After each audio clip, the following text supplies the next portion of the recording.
She married the wrong twin, not a mistake, a choice.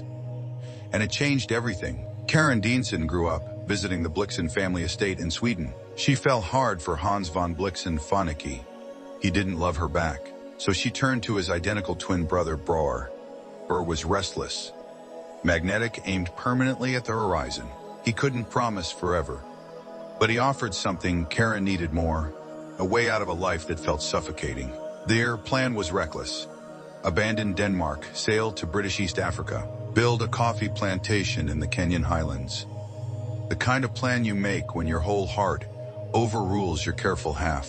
December 1913, Karen sailed alone toward a continent she'd never seen. January 1914, she stepped off the ship in Mombasa and married Bror within days. She was Baroness Blixen before she'd even walked her land. Then came the cost. Within months, Bror's affairs left her with syphilis, a disease that would quietly destroy her nervous system for the rest of her life. He vanished for weeks, while she fought alone to keep the farm alive. They separated in 1921. Divorced in 1925, she stayed. Something in the African dawns, the immense evenings, the Kikuyu workers who called her Masabu, couldn't be undone with a return ticket. Then came Denys Finch Hatton, Eton and Oxford, hunter, poet free. He flew a yellow gypsy moth plane across Kenya and read Homer by firelight. He treated Karen as an intellectual equal, when that was almost unheard of. But Denys belonged to no one. He wouldn't marry her, wouldn't settle. Their love lived in the space between his arrivals and disappearances. She inhabited that space with equal parts, joy and grief. May 14, 1931.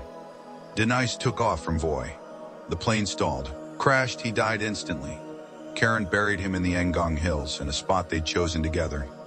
His grave bears Coleridge's words, "He prayeth well, who loveth well both man and bird and beast." 3 weeks later, the farm was foreclosed. 17 years. Gone in weeks. She was 46, ill, bankrupt. She boarded a ship with almost nothing and sailed home to Denmark. In her childhood bedroom, she began to write. She wrote in English, needing another language's distance. She didn't try to explain Africa. She tried to preserve it. Every dawn, every loss, every person who had shaped her, publishers rejected it at first. Then in 1937, Out of Africa appeared under the pen name Isaac Diensen. Its opening line became immortal.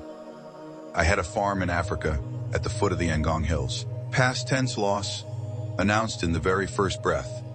Hemingway said publicly she deserved the Nobel Prize more than he did. She was nominated, twice. In 1985, the film with Meryl Streep and Robert Redford won 7 Academy Awards. Karen Blixen died September 7, 1962, age 77. She never returned to Kenya. She'd gone to escape a life that felt small. She lost nearly everything she found, and then made it impossible to forget. 5 words that outlasted everything. I had a farm in Africa. Already goodbye. Already forever.